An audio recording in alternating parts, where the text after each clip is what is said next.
Okay. What is your favorite thing about public transportation? My favorite thing is the way that it gets involved with everything else in life. Uh, Being able to learn about the community that I'm in, people's lives. Well, number one, I live on Capitol Hill and in Denver, and it's hard to find a parking place. So I don't own a car. I do use some of the car sharing services, and I use RTD buses a lot. I just went on a big trip overseas, and I was able to use transit all the time while I was there.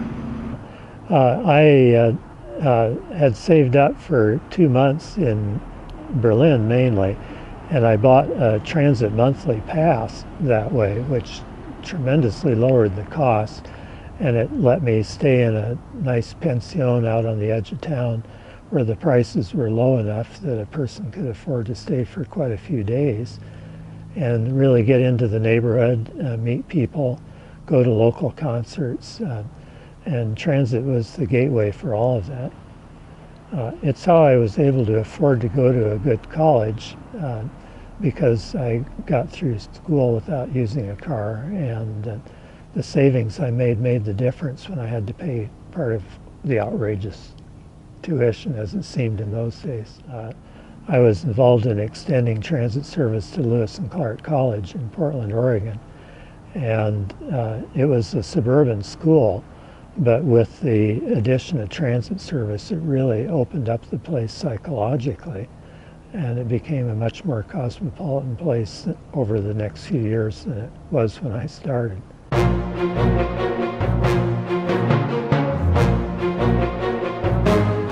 Well, I got tired of having to pay double fares for the mediocre suburban bus service that went out there. It was a separate private company in those days, and or walking 1.5 miles from the end of the city bus route to the campus. And so I went into the transit offices and asked to meet with someone who could talk with me about that. And they had me wait a few minutes and took me in to see the general manager, and which I hadn't asked for, but I learned that they were studying the idea of extending service into the outer areas. And he said basically if they liked my proposal, they would add it to their service change package. And I had written up kind of a business plan because it was all private in those days.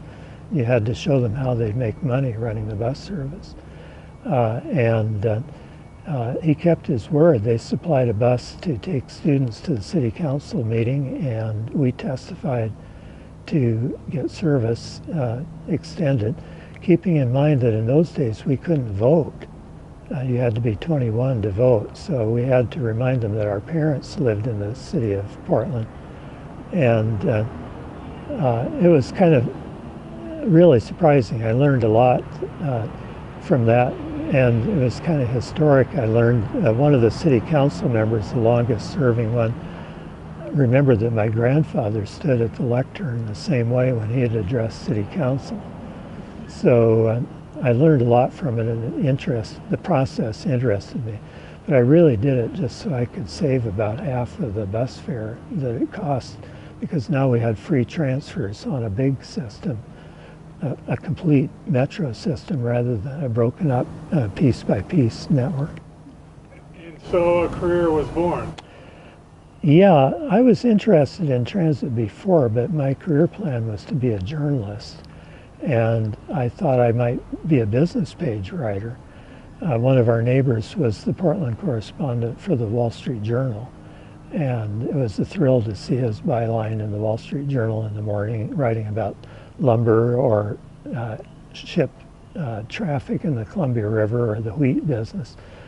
And so I'm probably one of the few Denver transit planners who can explain facts about the lumber industry.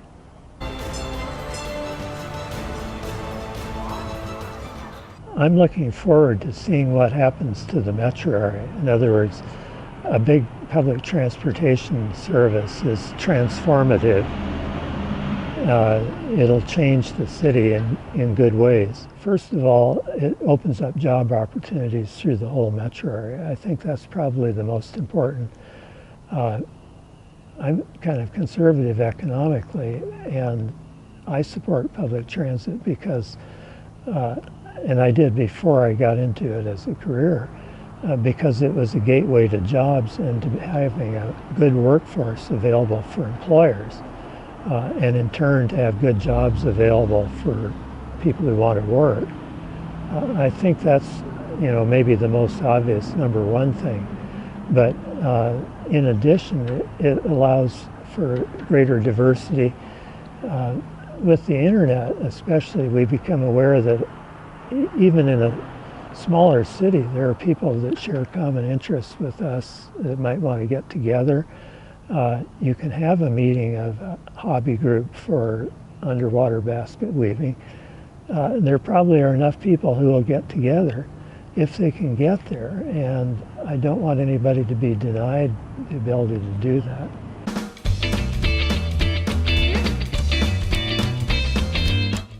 Well, I've already picked it, and that's Berlin. Obviously, I have an attachment to it, and most of the men and women who were stationed there would probably give you that same answer because it was so fascinating. Again, it was a big city, which is partly what led to my career. I had Army jobs that allowed me to learn a lot more about the workings of Berlin. And you could lay it out and say, well, this is similar, this is different, and learn a lot about your own cities from seeing how they did things there. It's not well known to Americans, but it's sort of the Chicago of Europe because it depends on a commuter rail system that linked together a number of suburbs in a way that made it a major city. It wasn't really that big before 1920 when they merged with a number of suburban areas.